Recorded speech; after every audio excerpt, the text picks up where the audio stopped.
আসসালামু আলাইকুম। আমরা আজকে আমাদের জুলাই পদযাত্রায় খুলনায় ছিলাম। গতকালকে খুলনায় করেছি। আজকে আমরা সাতক্ষীরা যাব, বাগেরহাট যাব।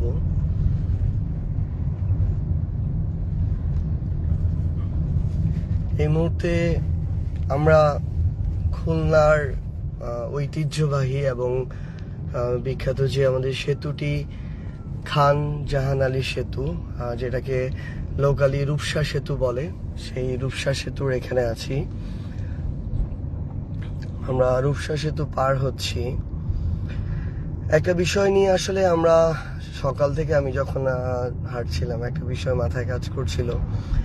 গতকালকের যে মিডফোর্ড হসপিটালের পাশে একটা মানুষকে প্রকাশ্য দিবালোকে আইএমএ জাহেলিয়া যুগের মতো যে জাহেলিয়াত দেখানো হয়েছে, মানে এই ভিডিওটা আমি গতকালকে থেকে 3-4 বার চেষ্টা করেছি যে শেষ পর্যন্ত দেখব, কিন্তু যখন দেখলাম একটা মানুষকে এভাবে উলঙ্গ করে এই মানুষটাকে প্রথমে পিটিয়ে এক প্রকার উলঙ্গ করে মেরে ফেলা হয়েছে, এরপরে তাকে এত বড় পাথর দিয়ে তার বুকে প্রথমে পাথরটা মারা হলো। মানুষটা একদিকে পাশ কেটেছিল, সেই মানুষটা সেখান থেকে সোজা হলো, এবং এরপরে যখন আরেকটা পাথর মারা হলো তখন গা ছেড়ে দিল। তারপরে যদি দেখেন যে কিছু নরপিশাচ, এরা যুব দলের নেতাকর্মী হয় কিভাবে সেটা পরে আলাপ, এরা মানুষ হয় কিভাবে। সেই নরপিশাচ একটা মানুষ মৃতদেহ, তার বুকে পাথরটা এমন ভাবে মারলো মনে হয় বুকের উপরের প্রান্ত পিঠের চামড়ার সাথে মিশে গেল, পাথরটা ছিটকে গেল। এরপরে আরেকবার মুখে মারলো সেই পাথর, মাথায় মারলো। মানে এটা বাংলাদেশে আমরা কিভাবে সম্ভব, বা পৃথিবীর কোথাও মানুষের দ্বারা আরেকজন মানুষকে কিভাবে সম্ভব, শুধুমাত্র চাঁদার জন্য। তো এই জাহেলিয়াত যারা তৈরি করেছে, যে নরপশুরা, এই যারা সে নাকি যুব দলের সেখানকার থানার ক্যান্ডিডেট ছিল, তো বিভিন্ন জায়গায় ভাগ দেওয়ার কারণেই তাদের এত সাহস হয়। তারা চেয়েছিল যে সেখানে এইরকম 2-1টা লাশ ফেলে নরপশুর মতো আচরণ করে 2-4 জনকে এভাবে মেরে ফেলে মানুষের মধ্যে একটা ভয় তৈরি করবে, এবং এই ভয়ের কারণে আগামী 2-4-5-10 বছর সেখানে তারা চাঁদাবাজের ত্রাসের রাজত্ব কায়েম করে রাখতে পারবে।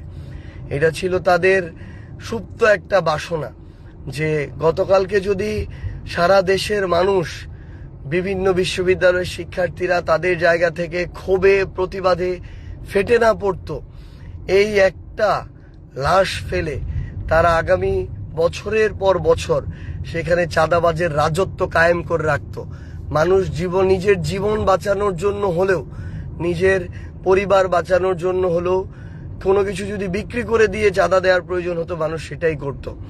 তো আমরা তো এই অভ্যুত্থান পরবর্তী বাংলাদেশে কিছু চাঁদাবাজকে, কিছু সন্ত্রাসকে, খুনিকে, নরপিশাচকে চাঁদা দেওয়ার জন্য, জীবন দেওয়ার জন্য এভাবে আমরা অভ্যুত্থান করি নাই।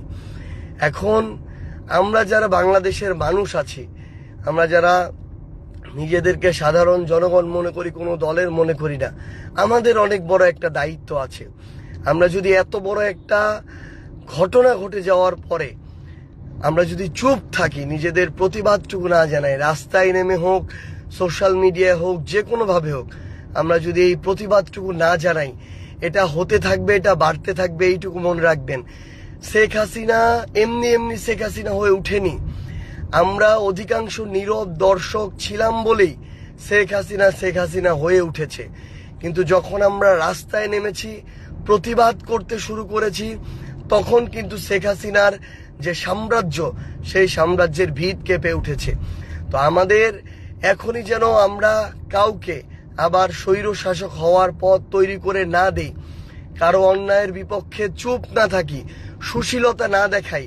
আমাদের যারা বুদ্ধিজীবী শ্রেণী, আমাদের যারা সুশীল সমাজ, তারা এখনো যেভাবে প্রতিবাদ করছে, এই প্রতিবাদের ভাষা বিগত 16 বছরের প্রতিবাদের ভাষার মতো।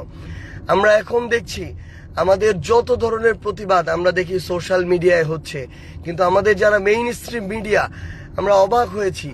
গতকালকে যমুনার একজন নিউজ প্রেজেন্টার এই নামটা নেওয়ার সাহস করেনি যে যুব দলের স্থানীয় নেতা কর্মীরা এই ঘটনা ঘটেছে, এই যুবদল নামটা নেয়ার সাহস তারা দেখায়নি। অভ্যুত্থানে যমুনা আমাদেরকে সঙ্গ দিয়েছে, রাজপথে ছিল, লড়াই করেছে আমাদের সাথে, সেই সম্মান তারা পেয়েছে এবং সেই সম্মান তারা আগামীতেও পাবে। কিন্তু তাই বলে তারা যদি এখন নতুন করে সেই সাহসটুকু না দেখায়, তাহলে কিন্তু তাদের জায়গাটা আবার আগের মতো জায়গায় অন্যদের মতো যাবে।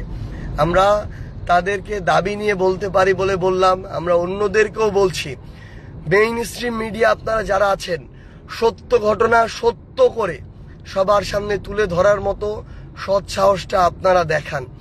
যদি এটা না দেখান, এবারের মতো অনেকে রক্ষা পেয়ে গিয়েছে, রেহাই পেয়ে গিয়েছে।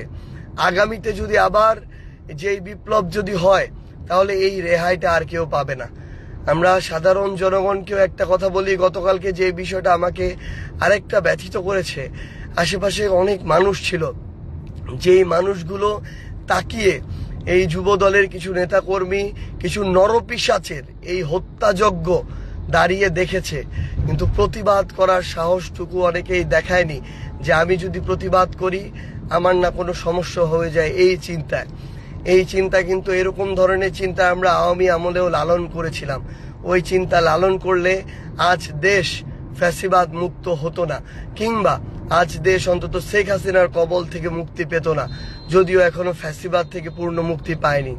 তো আপনাদের কাছে আহ্বান, এইরকম খুনি, সন্ত্রাস, চাঁদাবাজ, নরপিশাচরা এই বাংলাদেশে যেন তাদের আর সাম্রাজ্য গেড়ে বসতে না পারে।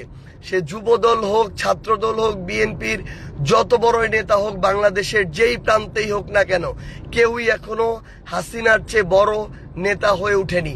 এদের বিরুদ্ধে আমাদের ঐক্যবদ্ধ প্রতিরোধ করতে হবে, আমাদের ঐক্যবদ্ধভাবে দাঁড়াতে হবে। যদি আমরা দাঁড়াতে পারি, তাহলেই কাঙ্ক্ষিত বাংলাদেশ সম্ভব। না হয় আমাদের জুলাইয়ের আকাঙ্ক্ষা ফিকে হয়ে যাবে। কিন্তু আমরা বিশ্বাস করি যে এই প্রজন্ম সামনে থেকে নেতৃত্ব দিয়ে হাসিনার মতো স্বৈরাচারের পতন ঘটিয়েছে, সেই প্রজন্ম আর কোনো চাঁদাবাজের সাম্রাজ্য এই বাংলাদেশে তৈরি হতে দেবে না।